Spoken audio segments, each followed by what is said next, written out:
The gardenias are blooming in my neighborhood of Florida, and I wish you could smell the scent. It's quite amazing.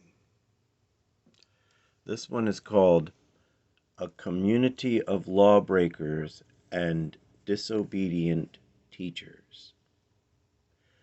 Refer to Ephesians 6, verse 12.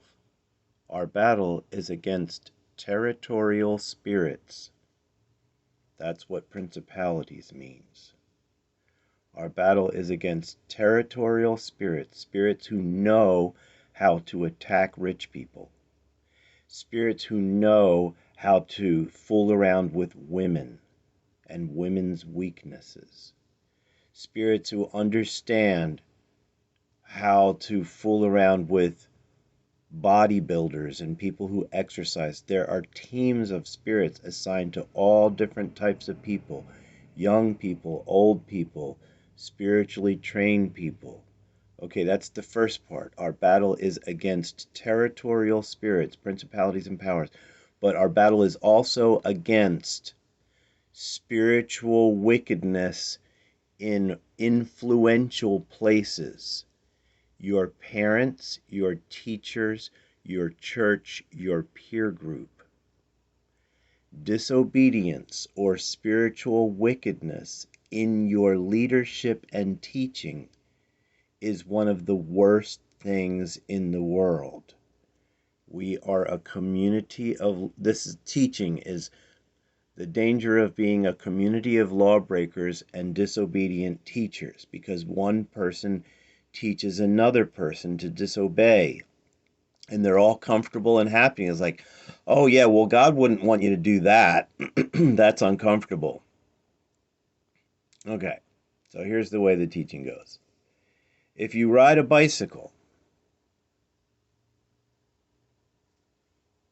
especially if you ride a bicycle as your only way of getting around, there are many places in the world where a bicycle is an extremely important mode of transportation. If you ride a bicycle and you can be arrested, you can be caught by the police and lose your bike. If you ride a bicycle and if you can be arrested and lose your bike and be caught by the police and be charged money, a fine, for breaking the law, say you've moved to a new environment and you want to find out what the biking laws are. If you ride a bicycle, if you need your bicycle,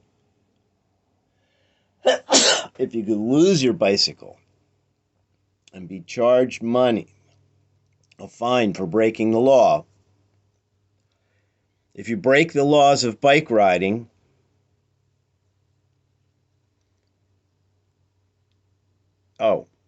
you can be charged money, a fine for breaking the law if you break the laws of bike riding, ... Ellipse. If you can lose your bike if you break the laws of bike riding, are you going to learn from a person who breaks the bike laws? Are you going to go find a person who's breaking the bike laws and learn from them?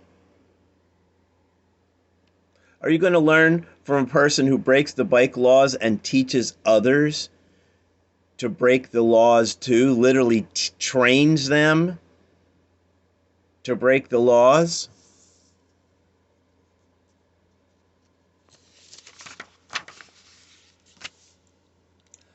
Are you going to want to learn from a person who is disobeying the laws and teaching disobedience?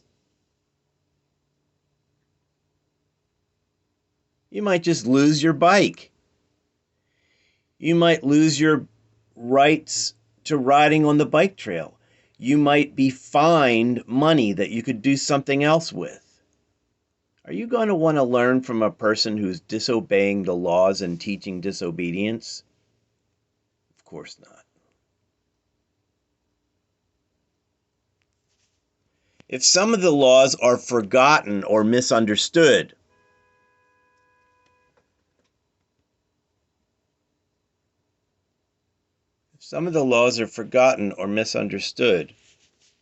and you will get in trouble, what will you do? If some of those laws that you're going to be judged by are forgotten or misunderstood, and you'll get in trouble, what will you do? If you are wise, you will study and research so that you can avoid problems for yourself in the future. You will study and research. Study and research the rules.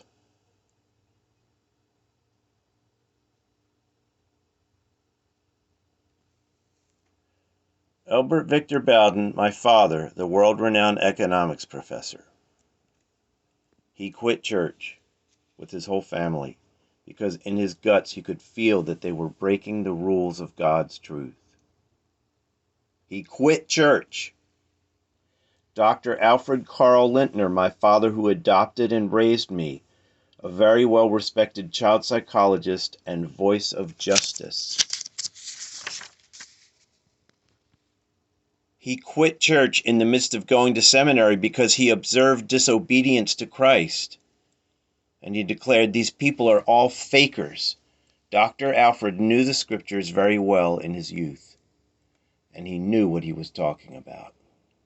I, David Jeremiah Bowden, Stephen Daniel Lintner, Stephen David, I personally quit church at about 14 years old because I could feel there was something fake, something missing.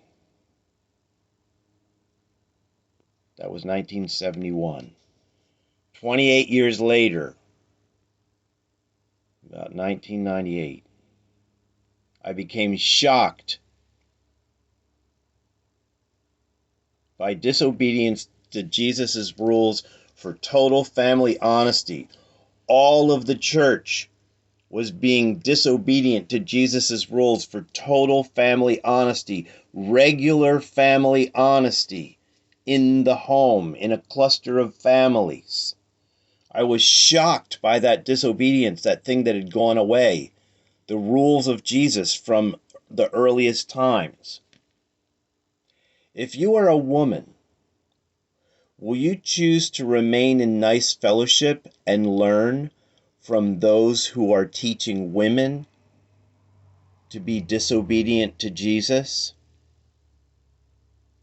I have a special care for women because I don't like the way that men don't help and handle women well and honor them. So I make this question, woman, you have to decide about your life. Will you choose to remain in nice fellowship and learn from those who are obviously teaching women to be disobedient to Jesus and his principles, especially total family honesty and holding the men to their vows and promises, and looking at all the troubles that come to human beings, most importantly, the callings of God that get ignored. We are living in a community of lawbreakers and disobedient teachers.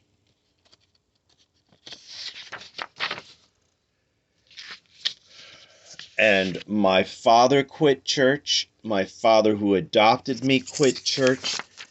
And I quit church because I could feel that there was something missing.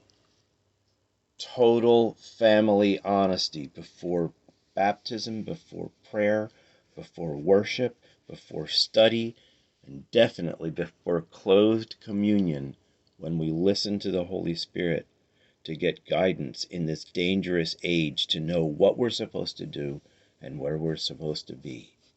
Women, be wise and get yourself safe. Jesus.